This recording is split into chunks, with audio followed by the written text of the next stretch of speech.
Hi, I'm Susan. Today I'm participating in Junk Journal January, and this challenge is hosted by Meg of Meg Journals in collaboration with Get Messy Art. And the hashtags Junk Journal January or Junk Journal January 2024. Be sure and check it out, everybody. I have it listed in my description box. And our prompt for today is fabric, and I have got a fabric ruffle that I made a while back, and I've got some other bits of lacy fabric and just some things to play with. So I hope you'll enjoy this video. Without further ado, let's get started.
here we are, number 24, and I forgot to write it down.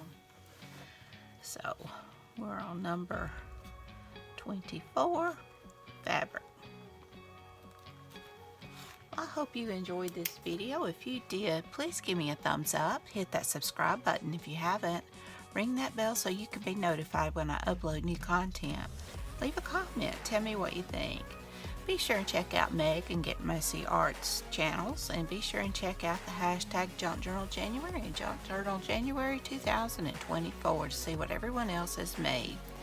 Y'all take care, and hopefully I'll see you tomorrow. So until next time, bye y'all.